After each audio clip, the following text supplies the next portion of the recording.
중보 7번째입니다. 제목을 같이 읽겠습니다. 시작. 하늘과 땅을 연결하여 기름 부으심을 회복하라. 아멘. 오늘 개천절 날 정말 많은 분들이 정말 거리로 쏟아져 나와서 기도하고 또 나라를 위해 눈물을 흘리는 그런 날이었습니다. 보니까 오늘 청계천에서도 행진이 있었고 광화문에서 기도하고 또 저희는 이제 성남에서 빌드업 성남으로 같이 경배하는 시간을 가졌습니다. 오늘 저희도 보니까 거의 한 70-80명이 아침부터 같이 이제 성남 일대를 누비면서 기도하고 또 오늘 이제 현장에 못 오셨지만 또 성도분들이 같이 이제 기도해 주신 것을 잘 알고 있습니다. 어둠이 깊어질수록 새벽은 밝아옵니다. 우리가 영적인 눈이 아니라 그냥 인간의 눈으로 보면 야 이거 어렵겠다라고 생각이 들지만 그래서 보면 더 많은 사람들이 깨어나요.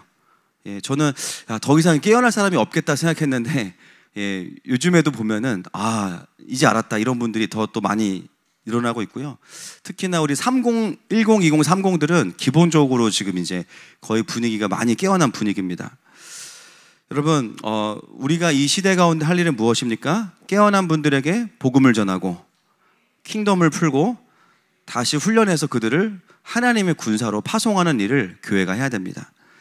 그래서 오늘도 저희 교회와 함께 4개의 교회가 연합해서 이 성남 안에서 이제 빌드업 성남을 하면서 재단을 세우는 일들을 했고요. 그 교회들과 교제할수록 이제 어떤 요청을 하시냐면 우리들이 이제 알겠는데 훈련을 해달라는 거예요. 하나님의 방법으로 싸우는 게 뭔지, 또 어떻게 하면은 이 영적인 싸움을 또 어떻게 싸울 수 있는지, 또 교회들을 어떻게 세울 수 있는지를 가르쳐 달라는 거예요. 그래서 요즘에 하나님이 계속 이제 책을 쓰게 하셔가지고 너무 힘들어요. 근데 쓰고 있습니다. 쓰고 있고 그동안 저희 교회 귀하게 주었던 내용들을 메시지들을 담아서 성경적으로 이제 풀고 있는데 이제 하늘마음교회에 출판사가 생겨요. 킹덤 리더십 프레스. 따라합시다. KLP. 네, 1인 출판사 아무것도 아닌데 그냥 우리끼리 책을 내는 거예요. 그래서 이제 앞으로 독점 계약을 합니다. 그래서 하늘마음교회는 이제 킹덤의 모든 것. 그래서 이제 성남에는 하늘마음교회가 있습니다. 할렐루야. 그래서 KLP를 통해서 저희가 이제 추석 끝나고부터 저희 교회를 통해서 훈련들이 막 진행이 되는데 해외에서 훈련받으러 오시는 목회자분들 또 국내 또 성도들 다 이제 이 말씀의 훈련들을 더 좀 공교하게 하기 위해서 저희가 또 그런 사역들을 하게 됩니다. 여러분 오늘 예배 어떠셨어요? 같이 찬양하면서 아직 예배 중이지만 다르죠? 여러분 이상하지 않아요? 우리 지금 되게 피곤해야 되는데 지금 제정신이 아니거든요 우리가. 예배하면서 제가 이제 그래서 이들은 대체 누굴까? 아침부터 정말 하루 종일 길거리에서 비 맞으면서 찬양하고 예배를 하루에 5-6번씩 드리는 이 사람들은 또 집에도 안 가고 또 교회에서 기다리고 대체 누굴까? 결론은 뭐냐면 정상이 아니라는 거예요. 이것은 성령의 역사입니다. 할렐루야. 왜냐하면 하나님의 싸움을 하고 살리는 자리에 있으면 어떻게 돼요? 기름 부으심이 배가가 돼요. 그래서 영이 혼과 육을 다스리기 때문에 하루 종일 게임하고 이상한 거 보고 놀다가 와서 예배드리는 사람과 이상하게 하루 종일 경배하고 살리는 자리에 있다 온 사람들은요 예배가 다를 수밖에 없어요. 할렐루야. 그래서 삶과 예배는 통합적이어야 됩니다. 그래서 오늘 예배가 강력한 이유는 무엇이겠어요? 우리가 정말 성남시를 향한 하나님의 마음이 쏟아지는 자리에 있었기 때문입니다. 여러분 그 사람들이 지나가면서 우리를 막 이상하게 보지 않았겠어요? 그런데도 눈물이 나오고 기쁨이 있고 하나님의 마음이 느껴졌던 것은 뭐냐면 이 도시를 살리기 원하시는 하나님의 마음이 부어졌기 때문입니다. 그래서 그 자리에 있었기 때문에 그 기름 부으심을 가지고 다시 모였을 때 예배가 더 강력해진 거예요. 그래서 어제의 하늘마음교회와 오늘 이후의 하늘마음교회는 전혀 다른 교회입니다. 오늘은 이제 예언적 중보 7번째 시간인데요. 하늘과 땅을 연결하여 기름 부으심을 회복하라입니다. 지난주 주일 설교와 이제 이어지는 시리즈가 되겠습니다. 지난주 주일 내용을 조금 같이 이제 리뷰하면 창세기 1장 26절부터 28절까지 한번 읽겠습니다. 시작. 하나님이 이르시되 우리의 형상을 따라 우리의 모양대로 우리가 사람을 만들고 그들로 바다의 물고기와 하늘의 새와 가축과 온 땅과 땅에 기는 모든 것을 다스리게 하자 하시고 하나님이 자기 형상 곧 하나님의 형상대로 사람을 창조하시되 남자와 여자를 창조하시고 하나님이 그들에게 복을 주시며 하나님이 그들에게 이르시되 생육하고 번성하여 땅에 충만하라. 땅을 정복하라. 바다의 물고기와 하늘의 새와 땅에 움직이는 모든 생물을 다스리라 하시니라. 아멘. 여러분, 하나님께서 이 세상을 다스리시기 위해서 하신 일이 있습니다. 그것은 바로 사람을 창조하셨어요. 그런데 사람을 어떻게 창조하셨냐면 다른 피조물과 똑같은 존재가 아니라 하나님의 모양과 형상대로 창조하셨습니다. 그리고 그 하나님의 모양과 형상대로 창조하신 이유가 뭐냐면 땅을 정복하고 다스리기 위해서입니다. 여러분, 하나님께서 이 사람을 창조하시면서 땅을 정복하고 다스리는 자로 창조하시면서 하신 일이 뭐냐면 하나님의 형상대로 만드신 거예요. 자, 창세기 2장 7절 보겠습니다. 시작. 여호와 하나님이 땅의 흙으로 사람을 지으시고 생기를 그 코에 불어넣으시니 사람이 생령이 되니라.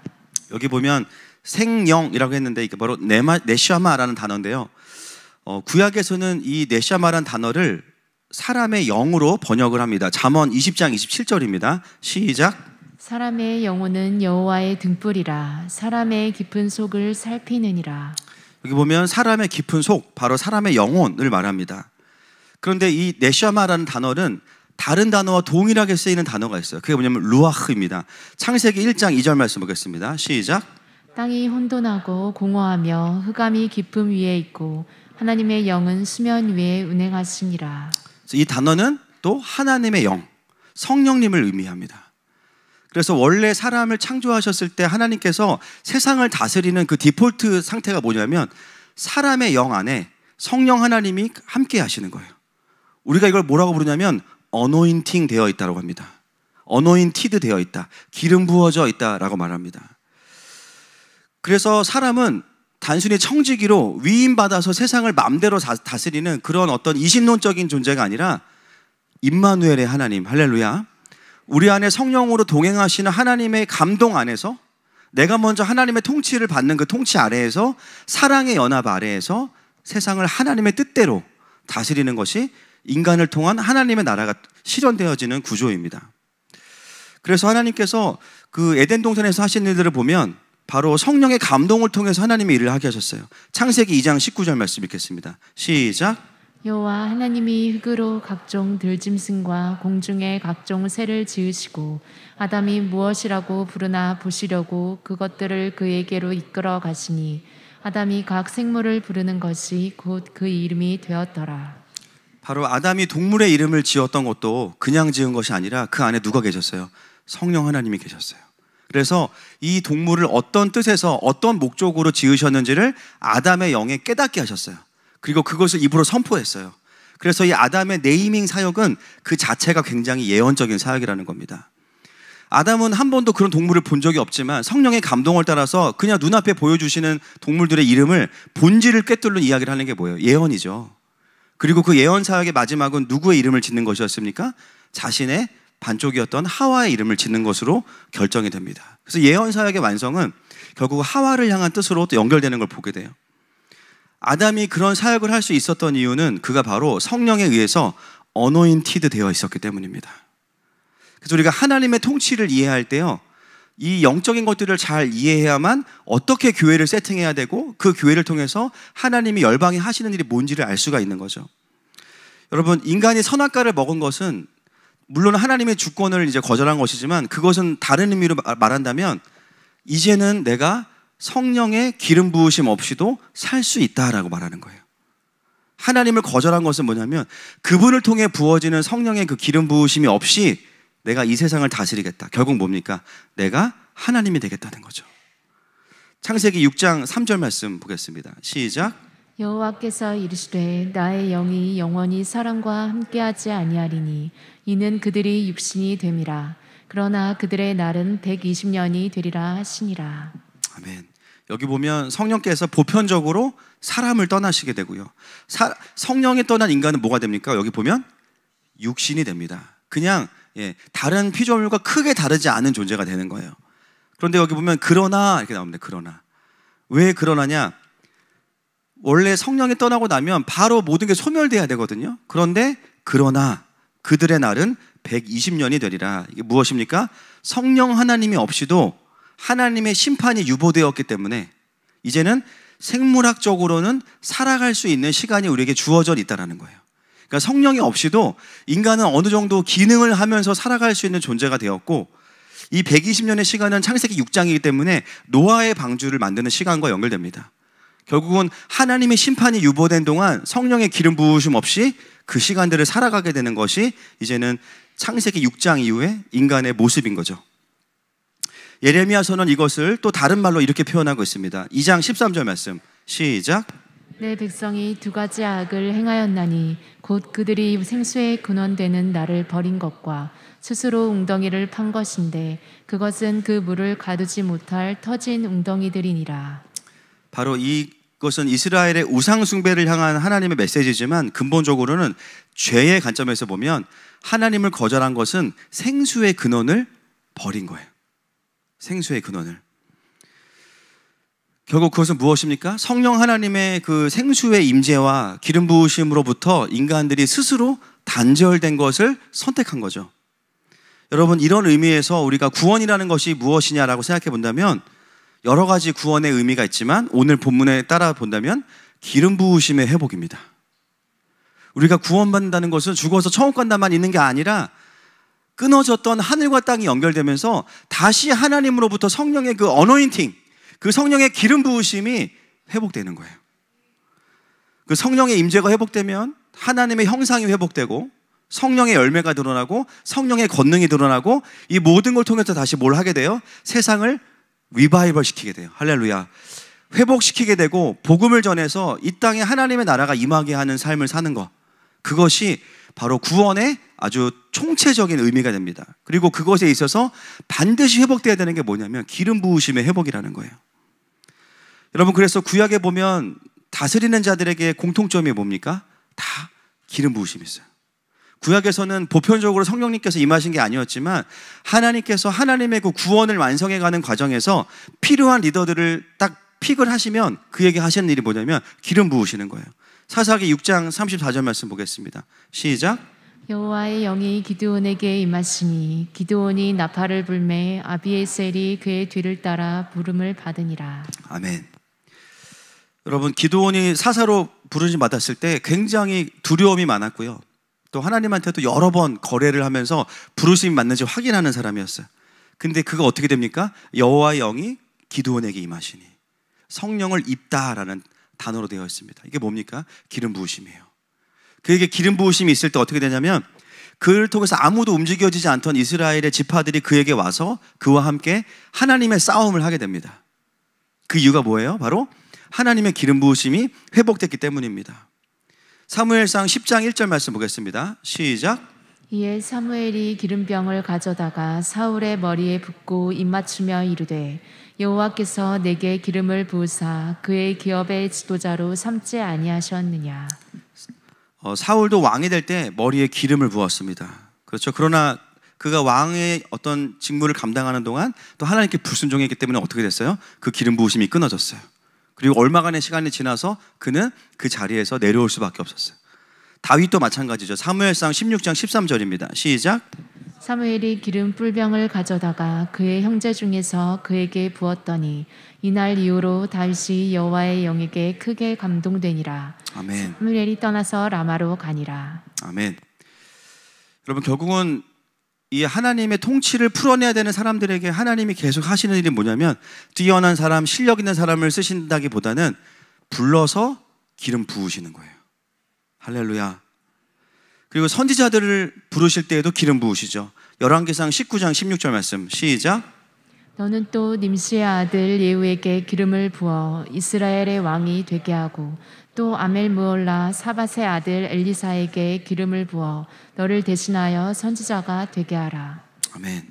여러분, 선지자는 어떤 사람입니까? 하나님의 친구입니다. 하나님의 뜻과 마음을 사람들에게 대언하는 사람들이 선지자예요. 하나님의 메신저예요. 그래서 그는 말을 잘하는 사람을 세우시는 것이 아니라 하나님의 기름을 부으셔서 하나님의 뜻을 대언하게 하시는 겁니다. 이게 바로 어노인팅의 회복이에요. 그래서 하나님은 단순히 그런 세상의 관점에서 막 리더십이 좋고 성품이 좋고 기술이 좋은 거 그게 나쁜 건 아니지만 하나님의 일을 감당할 때는 반드시 그 모든 것 위에 뭐가 있어야 되냐면 기름 부으심이 있어야 됩니다. 출애굽기 31장 2절부터 4절 말씀 보겠습니다. 시작. 내가 유다 지파 훌의 손자요 우리의 아들인 부살레를 지명하여 부르고 하나님의 영을 그에게 충만하게 하여 지혜와 총명과 지식과 여러 가지 재주로 정교한 일을 연구하여 금과 은과 노스로 만들게 하며. 여러분, 성막을 지을 때 하나님이 얼마나 구체적으로 말씀하세요? 그렇죠? 그것을 다 만들어내려면 정말 기술이 필요한데요. 근데 그것만 가지고 안 된다는 거예요. 하나님의 영을 그에게 충만하게 하여. 할렐루야. 지혜와 총명과 지식과 여러 가지 재주로, 즉 하나님의 지혜와 지식이 풀어져야만 하나님의 성막을 지을 수 있는 겁니다. 그럼 그래서 우리가 하나님의 백성으로 살아갈 때 두 가지가 있어야 돼요. 부르심 그리고 부으심, 두 가지가 필요합니다. 그래서 우리가 어디서 많이 어려워지냐면 부르심은 맞는 것 같아요. 하나님 부르신 건 맞아. 내가 이 일을 하는 것은 하나님의 부르심이 맞아. 그런데 왜 어렵지? 그러면 부르심의 문제가 아닐 수 있다는 거예요. 무엇을 구해야 됩니까? 기름 부으심이 필요한 거예요. 축복합니다.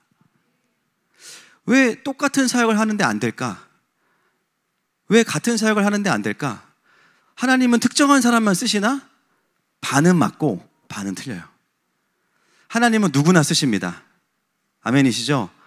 그런데 기름 부어 쓰세요. 그래서 우리가 인간의 눈으로 보기에는 왜 저 사람만 사용받을까? 근데 그게 아니에요. 그 사람이 대단함이 아니고 하나님이 그 일에 있어서 그 기름을 부으셨기 때문입니다. 할렐루야. 그 사람이 잘나서가 아니라는 거예요. 사무엘상 16장 23절 말씀 보겠습니다. 시작. 하나님께서 부르시는 악령이 사울에게 이를 때에 다윗이 수금을 들고 와서 손으로 탄즉 사울이 상쾌하여 낫고 악령이 그에게서 떠나더라. 여러분, 다윗은 전문 음악인이 아닙니다. 다윗은 학력이 무학력자예요. 유일한 게 뭐예요? 양치기 1급이에요. 그죠? 그거 말고는 없어. 볼 만들기 이런 거 잘하지. 그죠? 뭐 실용음악 전공하고 막 보컬 재즈 전공하고 이러지 않았어요. 근데 사울에게 그 악령이 들렸을 때 수많은 연주하는 자들이 있음에도 불구하고 다윗을 데려온 이유가 무엇입니까? 다윗의 연주에 뭐가 있었기 때문이에요? 기름 부으심이 있었기 때문이에요. 여러분, 기름 부으심은 다른 말로 표현하면 성령의 임재입니다. 하나님의 권능이에요. 아무리 사람이 열심히 하려고 해도요, 성령님을 따라갈 수가 없어요. 저도 제가 이제 하고 있는 일이 이제 목회고 사역이다 보니까 제 사역에 있어서도 제가 주님을 만나고 전도사, 강도사, 목사가 되는 과정에서 언제 이 사역에 도약이 있었나 보니까 제가 막 열심히 공부하고 지금도 열심히 하지만 그래서 되는 것이 아니라 성령님을 깊이 경험한 이후에 사역 자체가 바뀌는 거예요. 할렐루야. 그것은 사람이 어떠함이 아니라는 것입니다. 다윗의 연주는 실력의 차원이 아니었고요. 그 자체가 어노인티드 되어 있었어요. 그가 연주하기 시작할 때 어떻게 돼요? 사울 안에 있던 악령이 그에게서 떠나더라. 실력 때문이 아닙니다. 악한 영을 제어할 수 있는 것은 하나님의 임재밖에 없어요.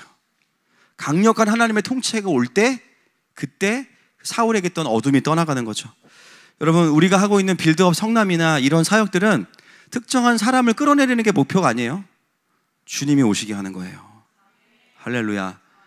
그래서 우리가 하나님의 얼굴을 구하는 겁니다. 주님이 이 상황을 허락하신 뜻도 있을 것이다라는 것을 신뢰하고, 그럼에도 불구하고 하나님의 공의를 선포하고 대신 회개하고 하나님의 얼굴을 구하고, 그리고 이 땅에 부르심을 선포하는 일을 왜 하는 것입니까? 주님이 오셔서 그 일을 행하시기 원하시기 때문입니다. 하나님은 그럴 사람들을 찾고 있는 거예요. 똑같이 분노에 충만해져가지고 혈기가 등등하고 기세가 등등하고 이런 사람들이 아니라 누가 이 땅에 하나님이 오셔서 다스리게 할 것이냐, 그 사람을 통해서 하나님은 일하기 원하시는 거예요. 그래서 구약에 보면 하나님의 다스리는 권세를 받은 자들에게는 다 이렇게 기름이 부어졌고요. 그리고 그 기름 부으심의 완성이 누구냐면 바로 예수 그리스도이십니다. 마태복음 28장 18절 말씀 읽겠습니다. 시작. 없나 봐요. 28장 18절. 네, 시작. 예수께서 나와 말씀하여 이르시되 하늘과 땅의 모든 권세를 내게 주셨으니. 아멘. 여러분, 예수님은 하늘과 땅의 권세를 다 받으신 분인데 뭘 하셨습니까? 그 권세를 통해서 하늘과 땅을 연결하셨어요. 하나님과 우리를 화목하게 하셨어요. 그리고 기름의 관이 연결됐어요. 다시 초대교회에 성령의 기름이 부어지게 하셨어요. 그 일을 하기 위해 예수님이 오신 거죠. 사도행전 2장 33절 말씀 같이 읽겠습니다. 시작.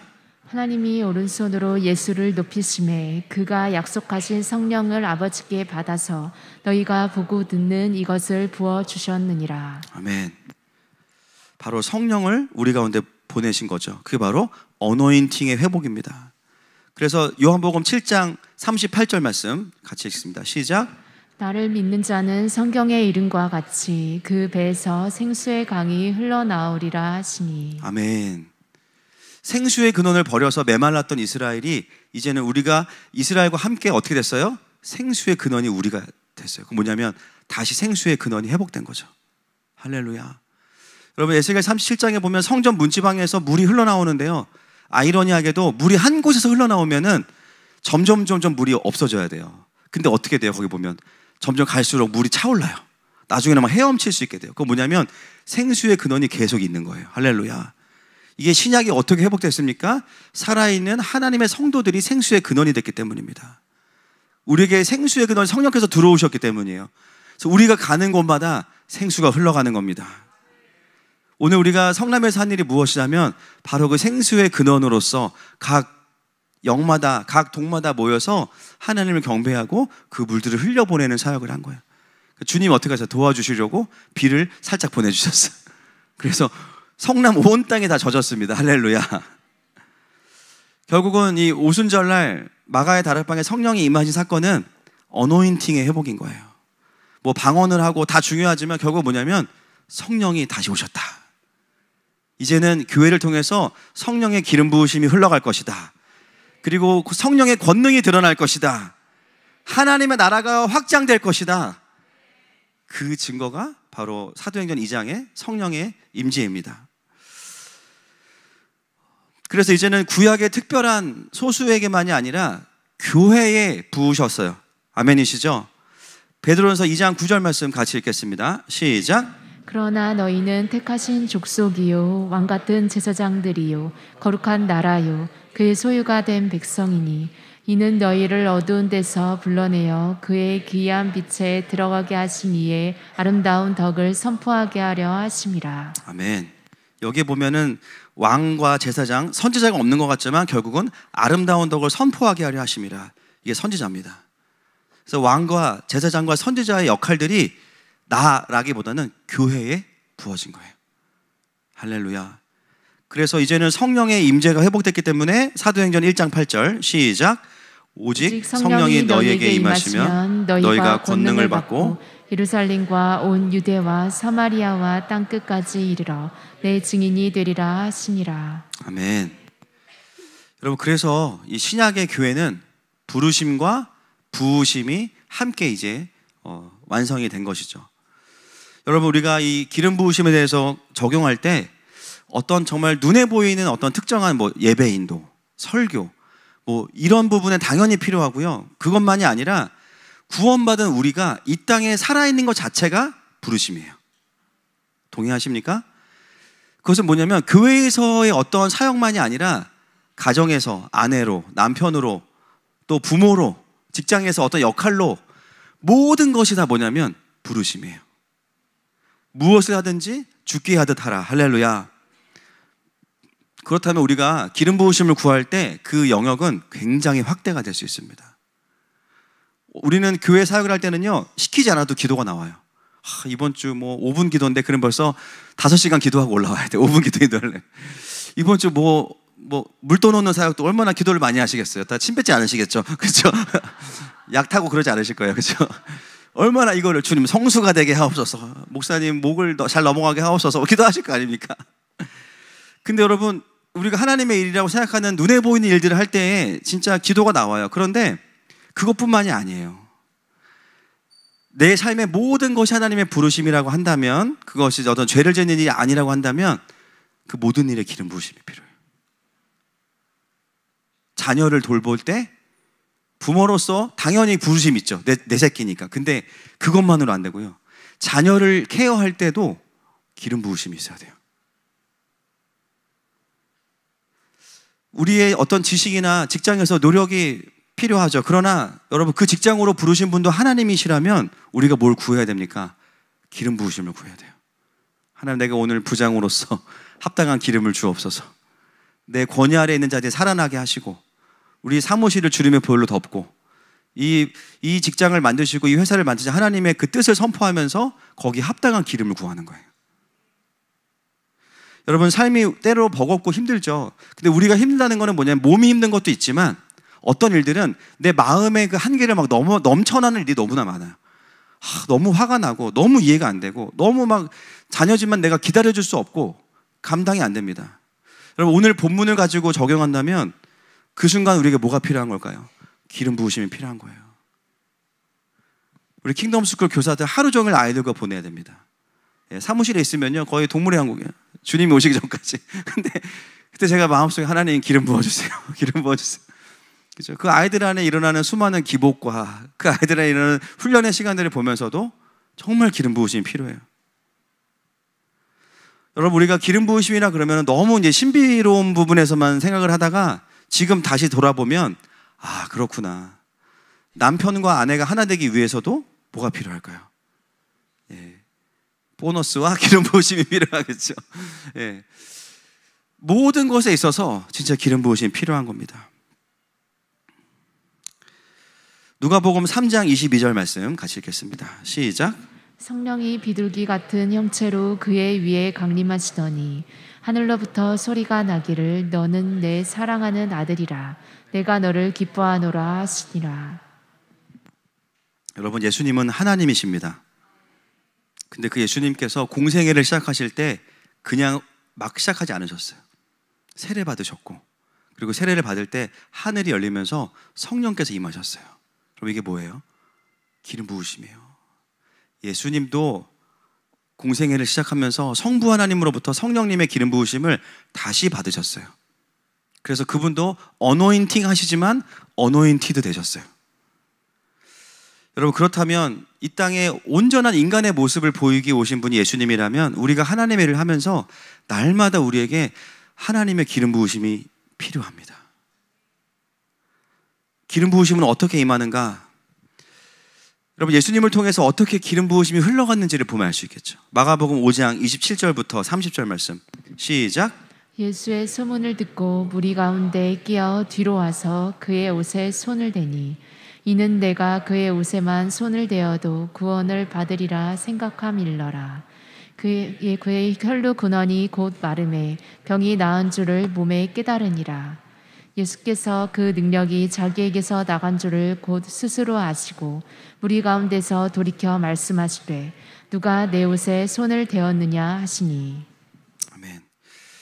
여러분, 예수님 자체가 이제 기름으로 가득한 분이시죠. 아멘입니까?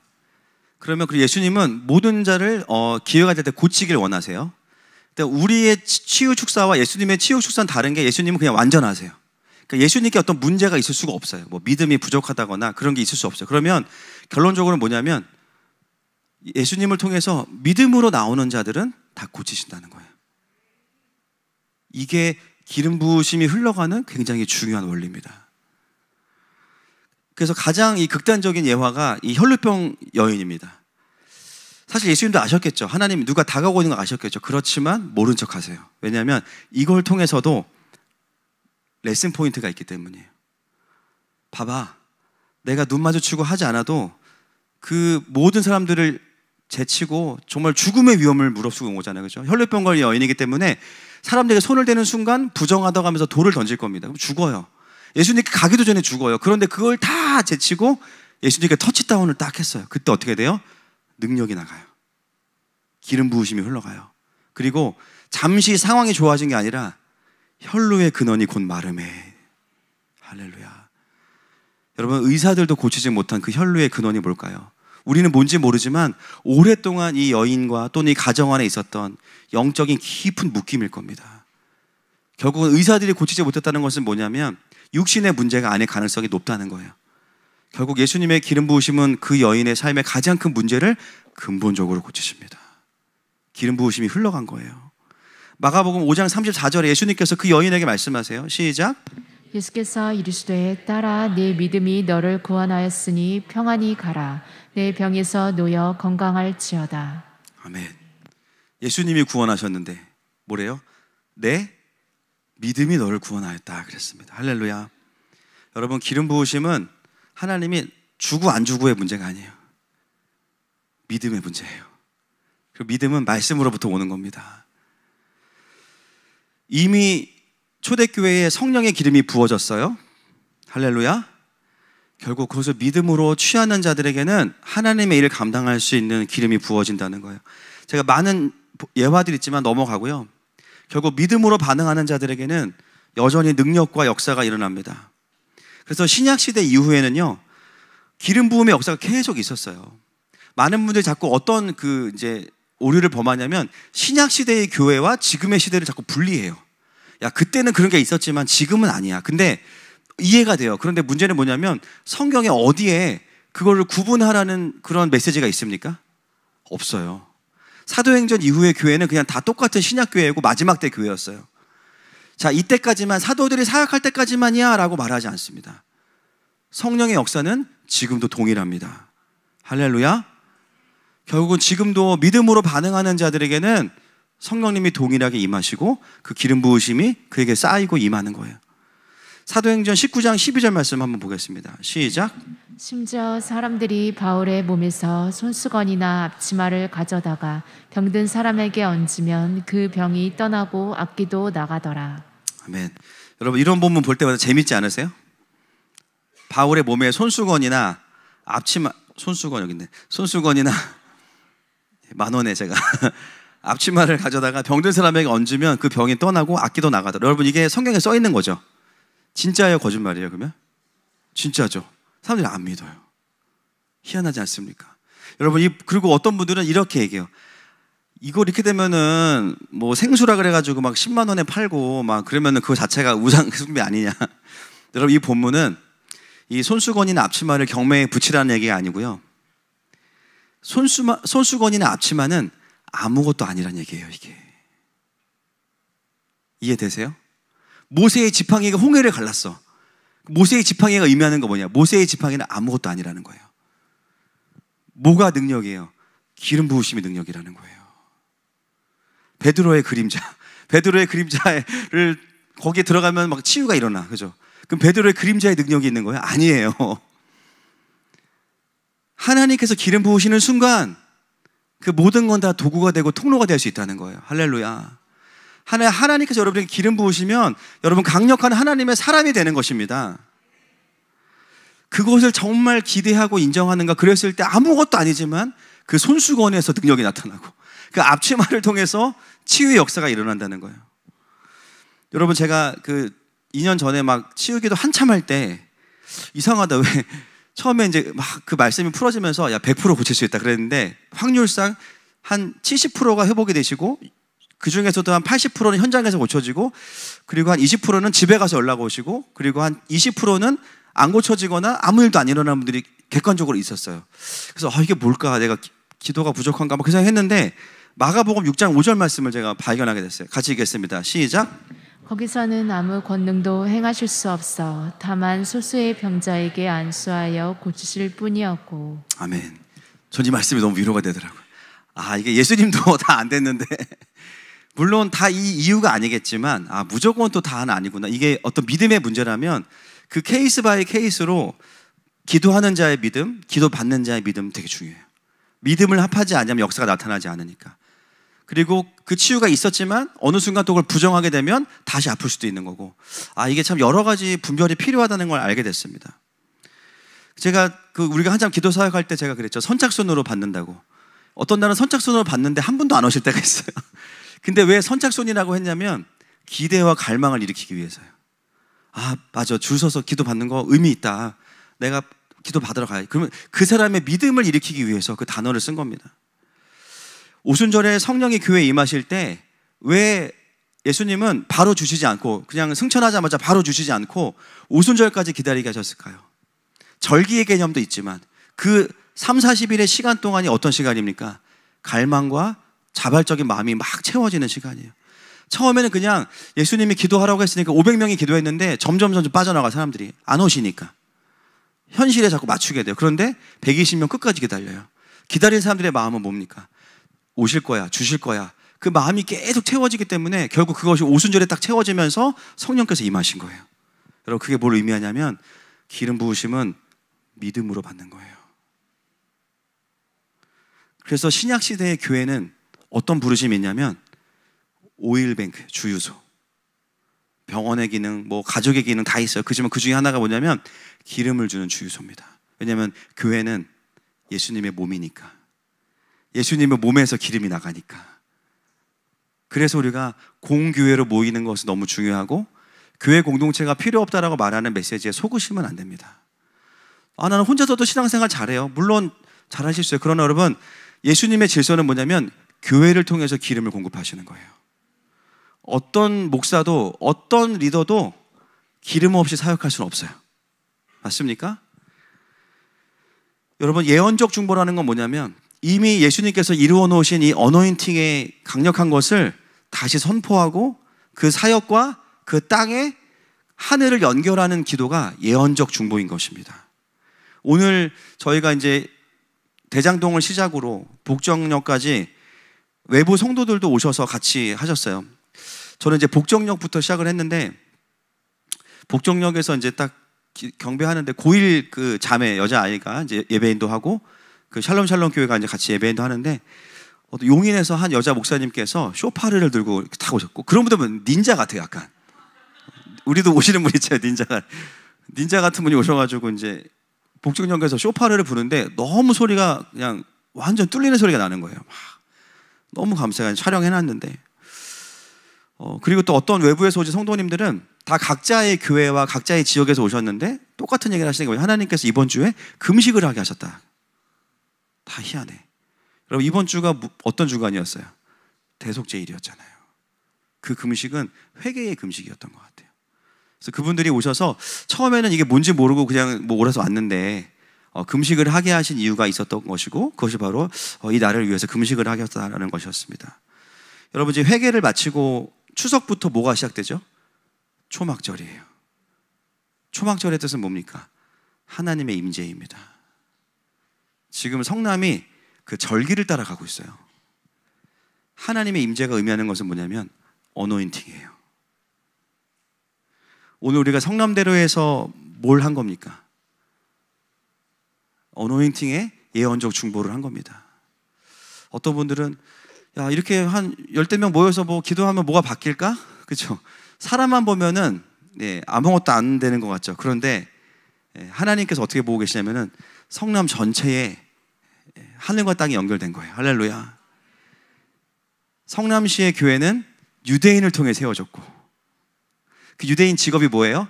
아시아의 철도 기관사였어요. 놀라운 거예요. 놀라운 거예요. 성남의 부르심 자체가 한 세 사람이고 아시아를 향해서 세워진 도시가 성남이에요. 그래서 성남이 신도시로 세워지고 할 때 사단의 장난질이 있었던 도시가 바로 성남입니다. 그 예언적 중보는 뭐냐면 주님께서 이미 초대교회에 이루어 놓으신 그 하늘과 땅이 연결되고 성령의 기름 부어진 것을 다시 선포하는 겁니다. 그럼 어떻게 되냐면 메마르고 척박하고 왜곡된 이 땅이, 묶여있는 이 땅이 하늘이 열리고 이 성남에 합당한 기름이 부어지는 겁니다. 그래서 오늘은 개천절이에요. 할렐루야. 성남이 개탄 날이에요, 오늘. 그러니까 얼마나 하나님께서 기쁘시겠어요. 그렇죠? 그래서 오늘 온 비는 사역을 방해하는 비가 아니라 굉장히 소프트한 비가 오고요. 그렇죠? 그리고 정말 필요할 때는 또 비가 안 와. 그리고 땅 전체를 적시는 비였습니다. 여러분, 성남에 진동이 일어날 겁니다. 저에게 그 진동이 일어나서 저도 나라에 대해서 깨어난 것처럼 성남에 진동이 일어날 거예요. 저도 이 진동을 통해서 깨어났잖아요. 그렇죠? 한국의 그 근현대사에 대해서 잘 몰랐기 때문에, 요즘 우리나라는 근현대사 안 가르치니까, 제가 2019년부터 역사를 전공한 저희 교회 그때 있었던 집사님을 통해서 제가 이제 사료를 찾고 분별하는 거에 대한, 저는 이제 공대생이니까 모르잖아요. 그래서 이제 역사를 전공한 집사님을 통해서 야, 이게 지금 나라가 어려운데 한번 우리가 확인해 보자. 6개월 동안 공부했어요. 제주 4.3 사태, 여수 사건, 뭐 5.18부터 해서 이 첨예하게 대립되는 양극단의 평가들, 이승만 대통령에 대한 평가들부터 해서, 근데 이 자매는 이제 본인이 뭐라 그랬냐면, 저는 몰랐죠, 그 전까지는. 본인이 역사를 전공했지만 본인은 찐 좌파 민주당 지지자, 본인 스스로 그렇게 이야기합니다. 그래서 일단은 자료를 좀 같이 찾아보자. 근데 이 자매에게는 어떤 마음이 있었냐면, 자기가 공부하고 전공했던 게 있지만 이게 성경과 다르다고 하고 하나님의 흐름과 맞지 않는다고 하면 찾아볼 마음이 있었던 자매, 영적인 겸손, 이게 중요한 거예요. 그래서 저랑 이제 막 자료들을 주고 찾아보고 엄청 바빴죠. 여러분 생각해 보세요. 내가 알고 있는 내용과 정보들이 있는데 이게 성경과 대치되거나 하나님 나라의 반대편에 서게 만드는 내용이라면 둘 중에 하나는 거짓말이 돼야 되는 거예요. 그죠? 이거는 정리가 되지 않으면 계속 진동할 수밖에 없거든요. 근데 여기서 한번 우리가 어떤 겸손함이 필요하냐면, 그러면 하나님의 틀린 게 아니라면 이 부분에 있어서 다른 관점에 하나님의 관점을 한번 찾아보자. 요것만 있으면 바뀌는데 이게 어려운 것 같아요. 그래서 이 집사님이 감사하게도 본인이 이제 역사를 전공했기 때문에 객관적으로 그걸 필터링하고 이제 확인할 수 있는 루틴을 가지고 있었어요. 그래서 6개월이 지난 이후에 저보다 이분이 먼저 깨어났죠. 목사님, 이거는 큰일입니다. 한 달 동안 절망하더라고. 자기가 그동안 알아왔던 모든 게 다 이제 무너지면서. 근데 더 이제 이분이 이제 원래는 교사가 되고 역사 교육을 전공했기 때문에 다음 세대들에게 이런 걸 가르쳐야 되는데, 그분 말로는 자기를 제외한 모든 그 교육 전공한 분들은 다 그 관점에서 아이들 역사를 가르치고 있다는 거죠. 제가 자라날 때만 해도 전교조는 그냥 하나의 서클이었어요. 근데 지금 전교조가 어떻게 됐어요? 교육부 전체를 장악해버렸죠.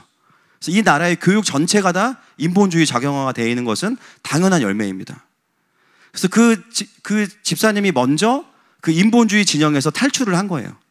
그리고 강의를 새로 만들어서 우리가 킹덤 빌드 2단계에 집어넣은 거예요. 이승만 대통령의 토지개혁이 얼마나 의미가 있는 것인지에 대해서 자세하게 풀어내고, 이런 것들이 어떻게 왜곡됐는지에 대해서 다 이제 저보다 더 이제 전공자니까 정확히 알더라고요. 저도 그러면서 이제 5.18도 확인하면서, 우리 보이부 출신 선교사님이 5.18 끝나고 자기 동기들 북한에서 15명 포상받은 얘기 해주고, 자기 동기들 무덤이 지금 거기에 다 5.18 그 기념비로 북한에 있다는 얘기 다 해주셨고, 어떻게 시민이 탱크를 몰아요, 갑자기. 어떻게 시민이 기관단총을 막 조립을 해요. 말도 안 되는 거죠. 그 시간들이 있었어요. 그 진동이 있었던 거예요. 저희 교육자들도 처음부터 정렬된 게 아니었어요. 제가 누구라고 말을 안 하겠지만 저희 교육자들 중에는 그 정의당 심상정 지지자도 있었어요. 예, 잘 몰랐던 거예요. 몰랐던 거. 같이 이제 확인하고 공부하면서 이제 회개하셨고, 또 전교조 출신의 교육자 한 분은 이제 도저히 못 참고 이제 교회를 나가시고. 여러분, 우리는 단순히 국민의힘 지지자가 아니에요. 우리는 성경 지지자입니다. 우리는 주님의 힘 지지자예요. 아멘이십니까? 성경의 반대가 되고 하나님 나라의 반대가 되면 어떤 가치와 어떤 정당이어도 우리는 선지자적인 메시지를 선포할 수밖에 없어요. 뉴스를 보면서 온 뉴스가 다 이스라엘 나쁘다고 이야기합니다. 어떻게 이렇게 하마스한테 잔인하게 할 수 있냐? 이게 하나님이 이걸 기뻐하시냐? 근데 여러분, 그 말이 맞는 것 같죠? 근데 여러분, 그 메시지를 따라가면 어떻게 되는 줄 아세요? 반유대주의로 가거든요. 이스라엘을 대적하는 위치로 가요. 그러면 일단 브레이크를 걸어야 돼요. 성경이랑 다른데? 그러면 이 지식과 내용과 정보가 뭔가 왜곡이 있을 수도 있겠다라는 그 한 가지의 스페이스만 있으면 바뀔 수 있어요. 여기서 이거를 그대로 따라가면서 이스라엘을 동조하는 교회는 악이야, 이렇게 보는 것 자체가 뭐냐면 이미 미혹된 거예요. 그 뉴스대로만 보면 이스라엘은 잔인하고 하나님의 성품에 반하는 것 같죠. 여러분, 확인해 보세요, 제발. 그 메시지를 따라가면 이스라엘의 반대편에 서게 되고 바벨론에 서게 된다면 뭔가 이 길은 문제가 있는 거예요. 성경을 부정할 거냐, 아니면 내가 보고 듣는 뉴스를 부정할 거냐의 문제죠. 찾아봐야 됩니다. 여러분, 하마스는 팔레스틴의 정규 군대가 아니에요. 무장 폭력 단체입니다. 하마스는요, 팔레스틴마저도 자기네들이 무력으로 봉기해서 지금 장악을 했고 군부 장악을 한 거예요. 그리고 하마스의 목표는 뭐냐면 이스라엘을 없애는 거예요. 완전 적그리스도입니다. 그리고 항상 선제 공격을 해요. 뉴스에 그런 거 하나도 안 나옵니다. 그리고 그들이 하는 일이 뭡니까? 자기네들의 지하 벙커를 유치원 밑에 만들고 병원 밑에 만들어서 폭격하게 만들어요. 이스라엘은 어떡하냐? 사전에 경고합니다. 제발 피하라고. 거기 공격할 수밖에 없다고. 그렇게 해서 만약에 이제 폭격이 나서 한두 명이 죽었다 그러면은 이거를 대서특필해 합니다. 이스라엘 나쁘다. 그리고 이스라엘이 자꾸 잘 살고 있는 팔레스틴 땅에 들어가서 우리 땅이라고 우기면서 땅을 빼앗았다고 하는데 여러분 찾아보세요. 유엔이 공식적으로 이스라엘과 팔레스틴을 두 나라를 인정시켜줬어요. 근데 문제는 뭐냐면 팔레스틴이 아니 전부 우리 거야 전쟁 일으켰어요. 그때 이스라엘이 건국될 때. 누가 더 폭력적이고 누가 더 악한지를 보셔야 됩니다. 이제는 여러분 챗 GPT만 활용해도 다 확인할 수 있어요. 지금 찾아보세요. 이스라엘이 어떻게 건국됐고 얼마나 합법적이었고 그때 왜 영국이 패배하면서 이스라엘을 세웠냐면요, 유대인들이 하도 열방에서 구박을 받으니까, 홀로코스트부터 해서 핍박을 받으니까 이들을 모여서 살게 하자. 그리고 이미 1800년대부터 유대인들은 그 땅에 살고 있었어요. 그러니까 원래부터 그 땅에 팔레스타인이 있었던 것도 아닙니다. 확인해보면 다 거짓말이에요. 근데 뉴스들이 우리에게 그런 것들 가르치지 않고 반유대적으로 가르치니까 완전히 영적으로 무지해지고, 자기가 성경의 반대편으로 가고 있는데도 자기가 하나님의 공의와 성품을 따라가고 있다고 생각하고 하나님의 공의를 따라서 이스라엘을 심판해야 된다고 생각해요. 여러분, 이게 얼마나 엄청난 영적인 무지와 미혹입니까? 더 비참한 건 뭐냐면 교회의 80% 90%가 이렇게 생각한다는 거예요. 최근에 저희 교회에 이제 등록해서 다니는 한 형제가 이전 교회에서는 차별금지법을 적극 찬성하고 그걸 위해서 아주 목소리를 내는 교회에 있다가 온 성도가 계십니다. 저에게 왔는데 힘들죠. 우리 교회 그냥 다이렉트로 다 얘기하니까 힘들어요. 근데 이 성도분 안에 뭐가 있냐면, 그래도 이 교회를 통해서 하나님이 말씀하시는 게 있을 거고, 성경적이라면 내가 한번 들어봐야겠다. 그리고 혼자 차별금지법에 대해서 저랑만 뭐 한 게 아니라 알아보고 조사하기 시작하면서 그 뒤에 뭐가 있는지를 이제 알게 된 거예요. 그래서 그전에는, 여러분, 이미 우리나라는 이 차별금지법이 아니어도 20개가 넘는 차별금지법이 다 있어요. 뭐 성평등에 대해 다 있어. 장애우들 다 있어, 이미. 근데 차별금지법의 목적은 단순히 성평등이 아니죠. 이거는 공산주의 전략이잖아요. 그 뒤에 있는 거대한 실체를 봐야 되는 거잖아요. 그 부분들이 열렸다면은 제가 됐다 그랬어요. 이게 케이스 바이 케이스가 아니다. 이 뒤에는 엄청난 전략이 있는 것이고 적그리스도와 연결되어 있는 것이기 때문에 그것을 보라는 것이지, 그 하나하나를 가지고 말하라는 것이 아니다. 이게 바로 뭐냐면 진동이 일어나는 거예요. 진동의 결론은 뭐냐면 킹덤에 정렬될 것이냐, 킹덤으로부터 아웃될 것이냐밖에 없어요. 너무 심각한 거 아닙니까? 여러분, 설교가 심각한 게 아니라 지금이 그런 때라는 거예요. 그거를 설명을 드리는데 저한테 뭐라고 하시면 안 돼요. 그거는 하나님한테 뭐라고 하셔야 되는 거예요. 여러분, 세상을 대변하려고 하지 말고, 그건 세상을 대변하는 게 아니고 사단을 대변하는 겁니다. 지금은 그런 때가 아니에요. 중지하는 때가 아니에요. 지금은 그냥 하나님 물어보시, 너 어느 편에 설 거냐? 하나님 나라냐? 안티킹덤이냐? 그냥 그걸 선택하시면 돼요. 세상과 교회를 연결하는 건 예수님이 하시는 일이에요. 중보자는 예수님밖에 없어요. 결국은 이 진동 가운데 흔들리지 않는 견고한 킹덤을 붙잡으면 깨어나는 거고, 그게 안 되면 계속 하나님과 인간의 나라에서 왔다 갔다 하면서 진동하고 미혹됐다가 깨어났다가, 이상하다, 하나님 일하고 계시는데 이 부분은 왜 동의가 안 되지? 이건 말이 안 되잖아요. 그러니까 내가 옳다고 생각하려면은 그냥 이 교회에 하나님을 부정하는 수밖에 없어. 근데 너무 하나님 일하고 계셔. 그럼 이건 아닌가? 뭐지? 계속 왔다 갔다. 여러분, 대한민국은요, 자유민주주의와 시장경제, 이게 뭐냐면 기독교 민주주의 기반입니다. 자유민주주의를 세우기 전에 성경을 기반으로 한 나라를 세우려고 했던 거예요. 여러분, 이 자유민주주의와 자유시장경제는요, 철저하게 교회와 함께 세워지지 않으면 작동되지 않는 시스템이에요. 그래서 교회가 복음을 전하고 이 근본적인 원리를 가르치지 못하면 어떻게 됩니까? 지금 같은 일이 벌어지는 거예요. 야, 자유민주주의가 좋은 것도 있지만 사회주의도 받아들여야 돼. 우리는 사회주의를 만들자는 게 아니야. 사회주의의 좋은 점을 가져오. 여러분, 그게 사회주의예요. 그게 사회주의 운동이에요. 자꾸 속지 마세요. 자꾸 이거의 부족함을 사회주의로 채워야지, 이 자체가 뭐냐면 사회주의 운동에 동참하는 거예요. 여러분, 이 나라가 제대로 세워지려면 건국 정신으로 돌아가야 됩니다. 근데 그 건국 정신에 뭐가 있어요? 성경에 있는 겁니다. 자유민주주의의 근간 안에, 그리고 자유시장경제 자체가 뭐냐면 보이지 않는 하나님의 손을 인정하는 제도예요.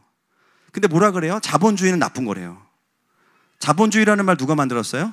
마르크스가 만든 말이에요. 여러분, 자본주의라는 말 쓰지 마세요. 그 자체가 하나님의 원리로 돌아가는 시장경제를 인간의 인본주의로 프레임을 씌우는 말이 자본주의예요. 캐피탈리즘. 근데 우리들은 나도 모르게 우린 자본주의 시대에 살고 있어. 아니요. 보이지 않는 하나님의 손에 의해 살아가고 있습니다. 그래서 놀랍게도 이 진보 진영의 책들을 낸 분들을 보면 성경적인 베이스가 아니고 다 이념적인 베이스고요. 자유시장경제와 성경적 보수주의, 자유시장경제 말하는 분들은 다 성경 베이스예요. 여러분, 이것만 봐도 너무나 분명한 겁니다. 애덤 스미스가 국부론을 쓰기 이전에, 자유시장경제를 쓰기 이전에 17년 전에 먼저 쓴 책이 뭐냐면 도덕감정론이에요. 거기에 보면 공평한 관찰자라고 나옵니다. impartial specter가 나와요. 누구냐면 하나님이에요. 엄청난 신앙인입니다. 하나님을 인정하는 사람들이 만든 제도가 뭐냐면 자유민주주의와 시장경제입니다. 근데 그거에 부족함이 있죠. 그러면 사회주의를 가지고 와서 채우는 게 아니고 원래의 정신으로 돌아가면 돼요. 그게 뭐예요? 교회를 회복시키는 거예요. 성경을 설교하게 만들고 하나님을 경외하게 만들고 도시 안에 하나님의 사람들을 세팅하는 구조를 만드는 거, 그것이 이 나라를 세우는 길이지, 사회주의에 필요한 것들을 가지고 와서, 그게 뭡니까? 헤겔이 말했던 정반합의 원리잖아요. 태제, 안티태제, 그리고 정답. 이게 뭐 유물론이잖아요. 여러분, 하나님을 믿지 않는 분들 이런 말 하면 저는 괜찮아요. 너는 하나님 모르니까. 제가 속상한 건 뭐냐면 성경을 믿는다고 하는 바이블 빌리버들이 하나님의 뜻이 아닌 것들을 가지고 와서 이게 하나님의 나라라고 말하니까 목사인 저로서는 참을 수가 없는 거예요. 물론 어른들이 그것에 대해서 가르쳐주지 못했고 그냥 우리가 그런 말 하면 너는 빨갱이다 이렇게 하셨기 때문에 반발감도 있겠죠. 그러나 그렇다고 해서 우리가 놓칠 수 있는 가치가 아니라는 거예요.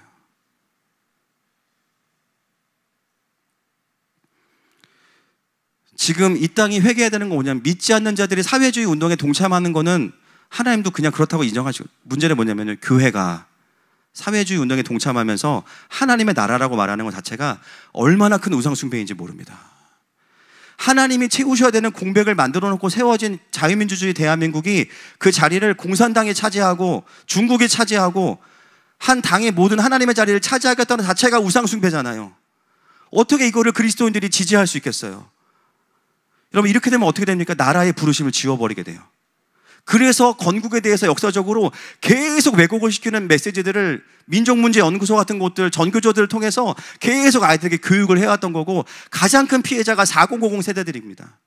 그리고 그 메시지를 가지고 온 유튜버들이 끊임없이 4050들에게 그거를 가스라이팅 하죠. 그래서 지금 나라가 쉽지 않은 상황인 거예요. 여러분, 공산주의는 적그리스도입니다. 우상숭배입니다. 그리스도인은 거기에 참여할 수 없습니다. 나라의 부족함과 어려움을 보면서 사회주의를 붙잡는 것이 아니라 더 성경으로 들어가야 돼요. 더 복음을 전해야 돼요. 더 하나님의 나라와 이 나라의 부르심을 전해야 돼요. 세상 사람들이 사회주의를 외치고 반유대주의를 외치는 건 상관없어요. 그러나 성경을 믿는다고 하는 자들이 성경과 반대되는 지점에 가서 하나님의 나라가 여기 있다고 말하는 것은 본인만 미혹당한 게 아니라 다른 사람도 미혹시키는 거고, 그 자체가 우상숭배입니다. 그래서 뭐가 필요하냐? 내가 보기엔 내가 옳은 것 같은데 성경이 그렇지 않다고 하면 한번 알아봐야겠다. 요 한 지점만 있으면은 그 사람 소망이 있어요. 목사님이 강단에서 저렇게 말하는 게 단지 정치 얘기가 아니라 저렇게 말하는 저 마음의 중심이 뭐지? 알고 싶다. 그런 마음만 있어도 소망이 있어요. 여러분, 지금 교회들이 어떻습니까? 하나님의 나라를 선포하고 나라의 부르심을 말하면 극우몰이 내란몰이를 하고 있습니다. 여러분, 자유민주주의로 세워진 나라에서 자유민주주의를 하자고 하는 게 어떻게 내란이 될 수 있죠? 사회주의, 공산주의를 하자는 게 내란이지.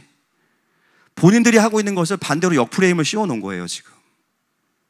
자유시장 경제를 자본주의를 말하면서 무너뜨리는 게 내란이지, 하나님을 대적하는 것이지. 언제까지 이걸 할지 모르겠어요. 저들이 곧 깨어질 겁니다. 오히려 그리스도인들이 여기에 미혹되어서 선지자적인 역할을 하는 교회들을 비웃고 조롱하고 비방하는 일을 하고 있어요. 자신들의 진노를 쌓는 일입니다.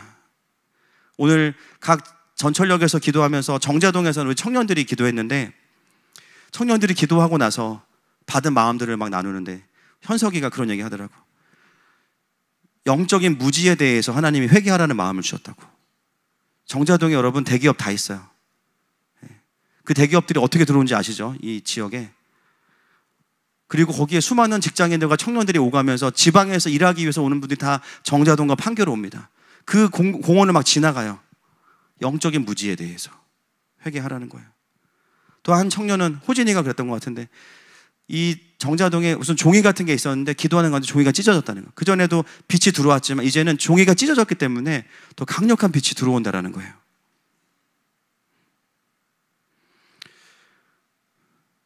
여러분, 지금 대한민국의 이 위기 상황은 믿지 않는 자들의 문제가 결코 아니에요. 하나님의 의인이 없는 게 문제예요. 교회 안에 하나님을 제안하고 대적하는 메시지 들어왔는데 그걸 그냥 좌시하고 그냥 교회가 깨질까봐, 사람들이 떠날까봐, 그들이 죽는 건 생각하지 않고 잠드는 건 생각하지 않고 깨우려고 하지 않은 게 문제인 거예요. 그게 뭡니까? 하늘과 땅을 가로막았고 기름이 들어오지 못하도록 교회가 스스로 하늘을 닫은 겁니다. 여러분, 교회들이 그 어느 때보다 평화를 말하고 인권을 말하는데 왜 교회들이 계속 침체되고 있어요? 왜 주일학교가 사라지고 있어요? 왜 복음의 능력이 사라지고 있어요? 교회가 지난 20, 30년 동안 외쳐왔던 것이 진리라면 교회는 살아나야 됩니다. 이 나라는 살아나야 된다고요. 선교사들이 다 돌아오고 있습니다. 눈을 떠야 됩니다. 이게 우리가 말했던, 그동안 외쳐왔던 그 가짜 복음의 열매인 거예요. 바로 기름 부으심이 사라지고 있는 것이죠. 제가 2020년도에 역사 왜곡에 대해서 그 집사님과 함께 깨어나고 나서 일주일 동안 잠을 못 잤습니다. 억울하고 답답하고 큰일 났다, 이거 어떡하나. 주변에 다 몰라. 여러분, 저희 교회가 무슨 국민의힘 보수들만 모이는 교회 아니잖아요, 그죠? 우리는 성경을 지지한다니까요. 여기는 다른 견해를 가지고 오셔서 다 바뀌신 분들이 대부분이에요. 왜냐하면 어떤 정당을 지지하는 게 아니고 성경이 말하고 있기 때문에 바뀌신 거예요. 할렐루야. 우리는 다른 것이 기준이 아니에요. 하나님의 나라가 기준이에요. 그래서 이 역사를 왜곡하는 것이 저는 다른 어떤 것보다 이 나라의 부르심을 지우는 것이라는 것에서 밝혀진 다음부터는 회개 기도를 계속하기 시작했어요. 뉴스 보면서 회개하고. 어떤 분들이 그러더라고요. 자기 윤석열 대통령 싫대. 왜 했더니 사우나를 만들었대. 청와대. 아, 잘못했네. 회개하자. 점을 받대. 잘못했네. 회개하자. 그게 탄핵의 이유야. 회개하자, 그러면. 사람을 보는 게 아니에요. 여러분, 그 기준이라면은, 네, 그죠? 난리도 아닙니다. 그죠? 비교할 수 없어. 사람의 문제 아니에요, 이거. 하나님 나라의 문제지.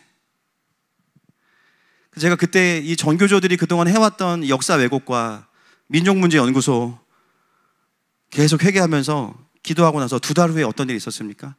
우리나라에 그때 한참 잘 나갔던 역사 왜곡 전문가분, 그죠? 그분이 갑자기 석사 논문 표절로 들어가셨어요. 네.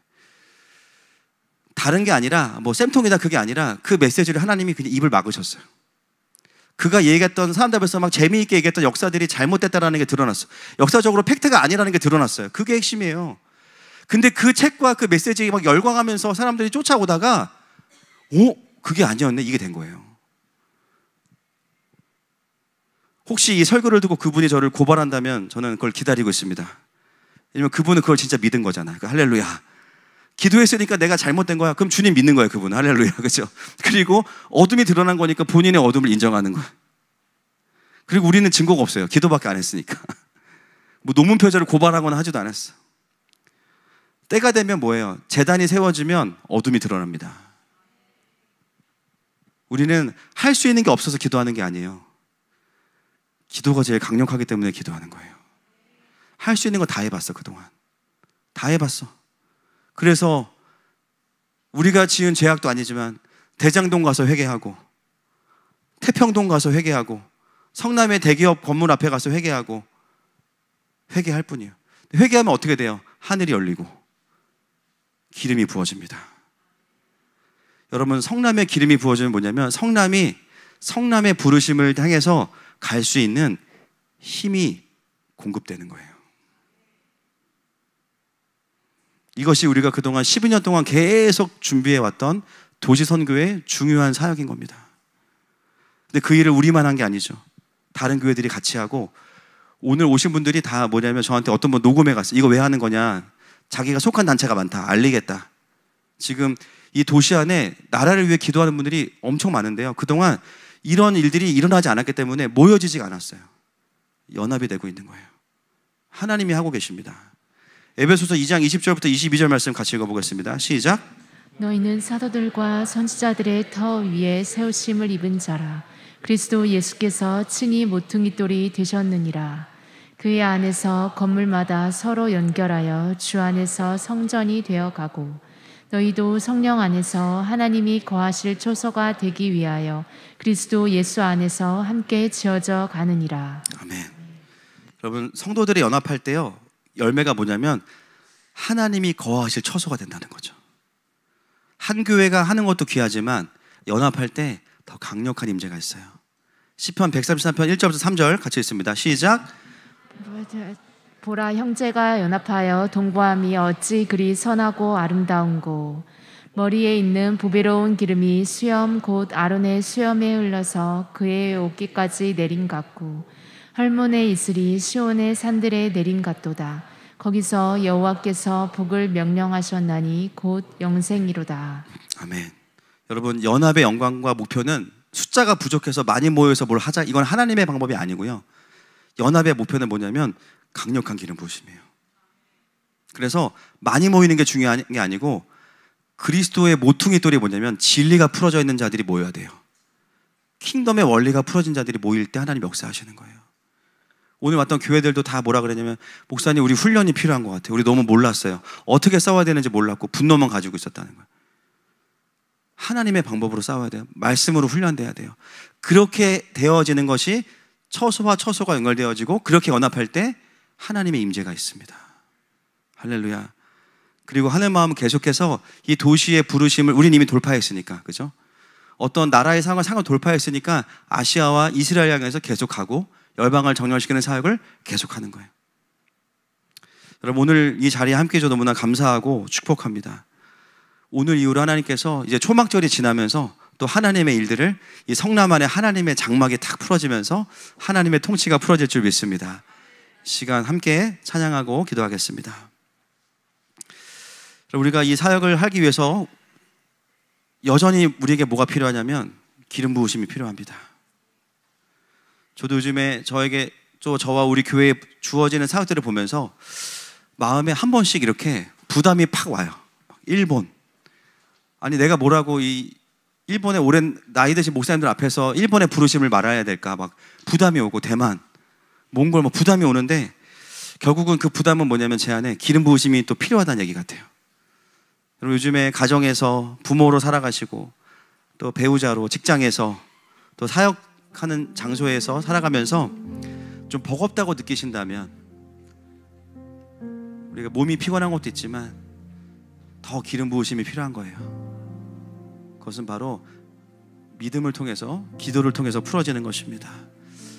이 시간 함께 이 고백하며 나아가실 때 성령 하나님, 우리 가운데 이 시즌에 맞는 새로운 기름을 더 부어주십시오. 그 고백으로 나아가십시다.